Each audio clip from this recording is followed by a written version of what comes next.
Three, two, one. We are recording. Ladies and gentlemen, thank you for tuning in to this mini podcast with my first ever guest speaker, Lance Corporal Akhankji. He is a reservist in the United States Marine Corps, and he also works in the tech industry as a software developer.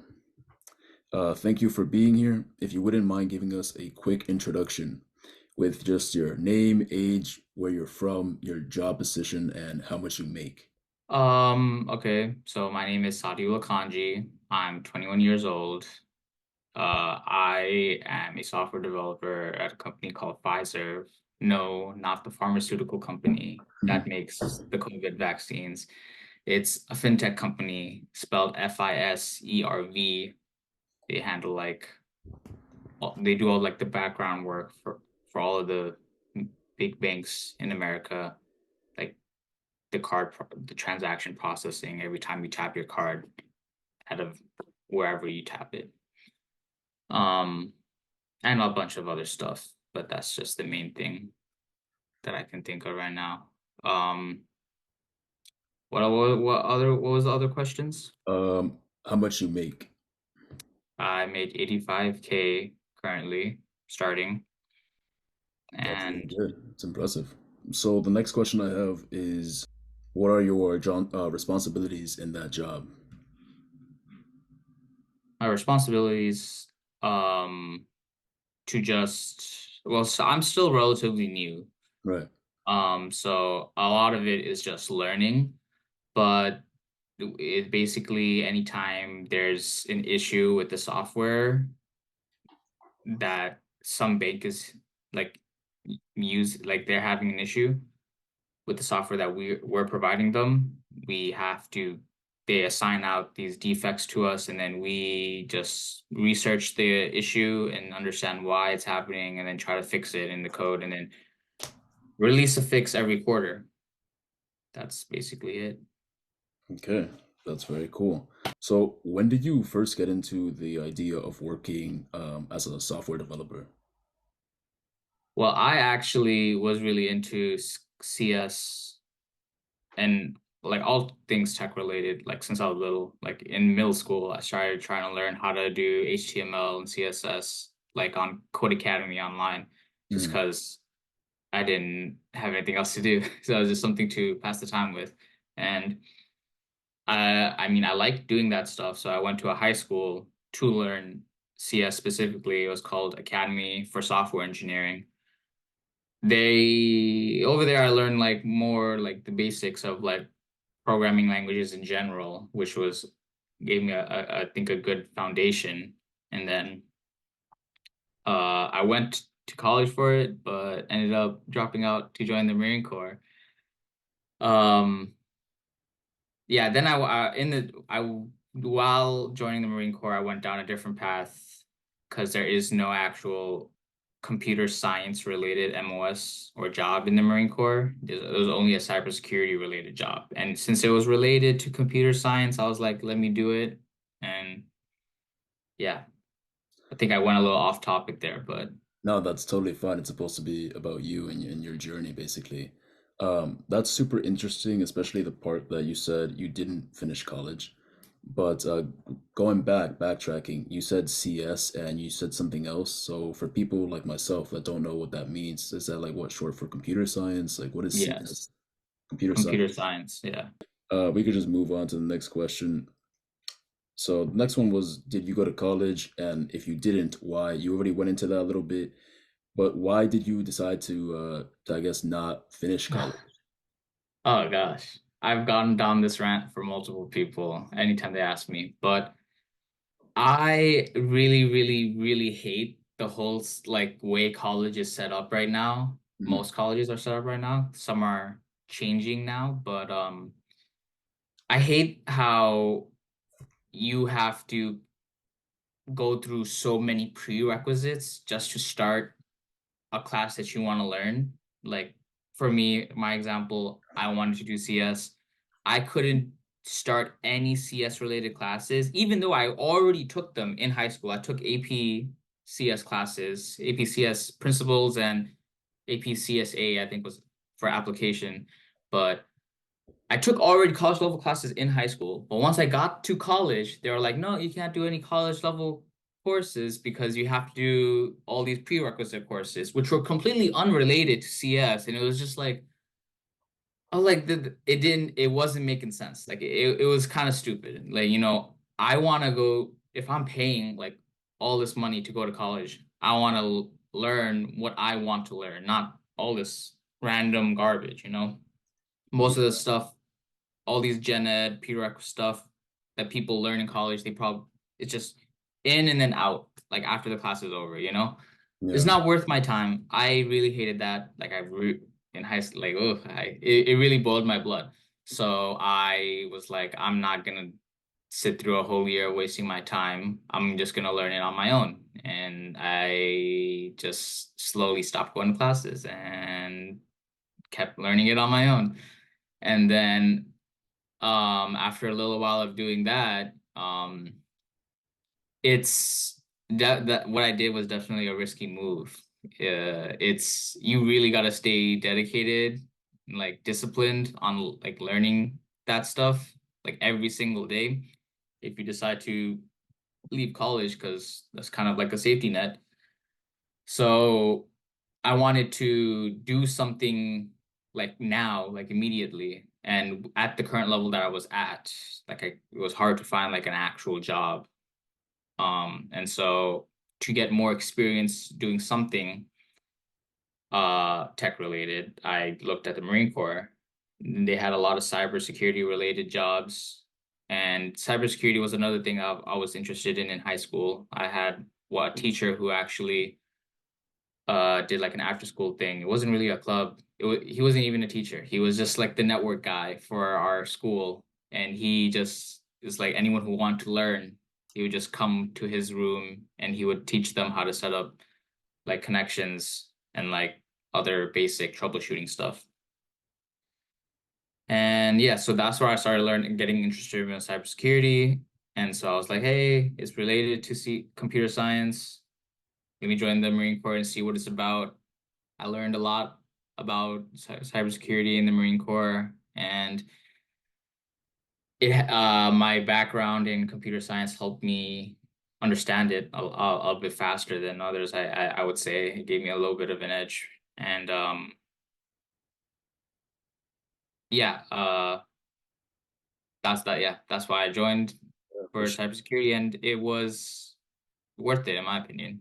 Mm. And I think what you said about college, a lot of people are going to be able to relate to that, where they're there probably right now taking classes and they might think this is completely irrelevant to what I want to do, like as a job, and I have to just retain all this information.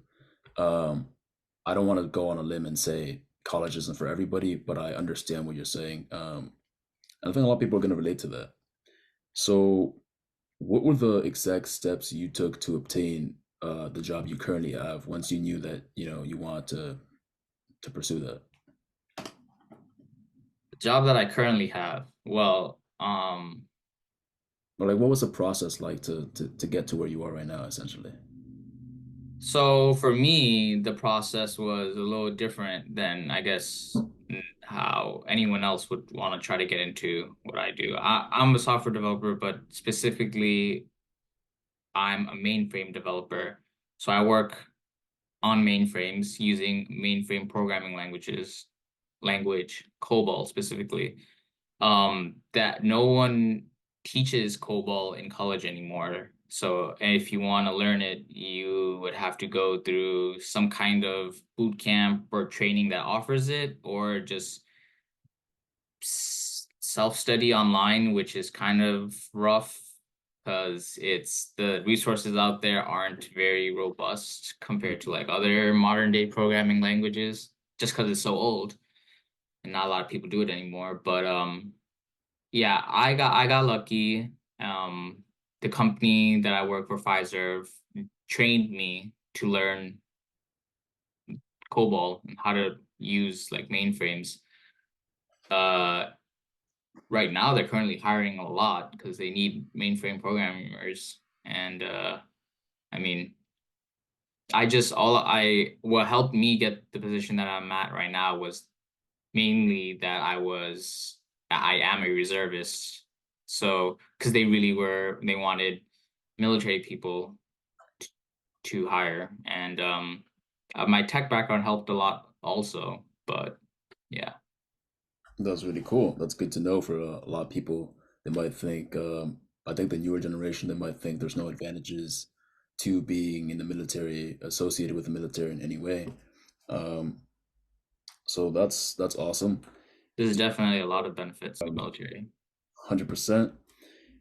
Now, do you think the job you have is a good job? Are you, this is like a couple questions. Do you think the job you have is a good job, and are you happy with the job and the pay for what you're currently doing? Yeah, this job that I'm at is like pretty awesome, I'd say. I'm happy where I'm at. Like I really like complicated things, like understanding complicated things. Right. And the programs that I work on at my company are pretty complicated, at least for me. I mean, like they're like I could go like even my manager told me that people can go years working here and not understand everything fully. And I like that because there's always just something new to try to rack my brain around. I really like it. The environment's super nice. It's really, really busy.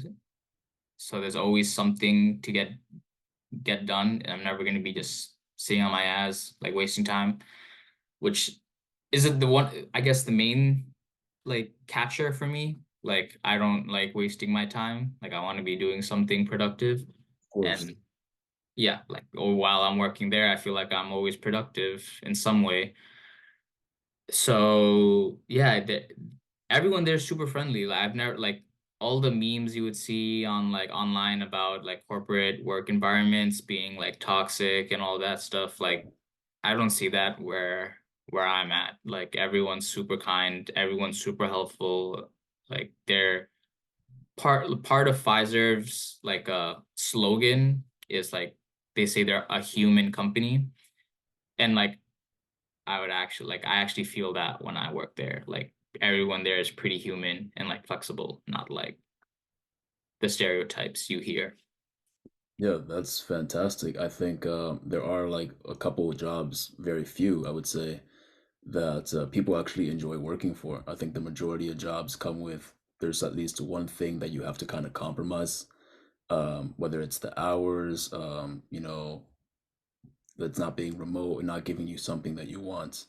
And for a lot of people, the only way to do that is to just like be your own boss, essentially, right? To work for yourself, and you could do what you want.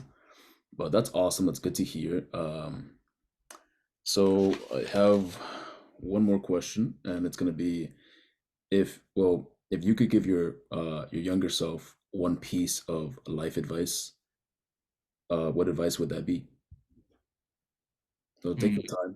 You could be deep, it could be not deep.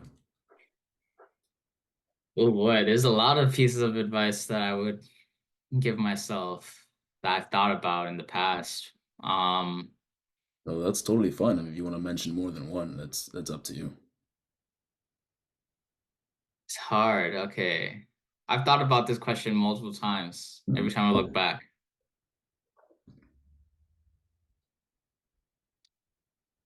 Well, I bounce around actually between my answers. A lot of the times when things are getting tough for me, before I landed this job, when it was looking like a little rough, like I don't know if I was gonna get a job or something.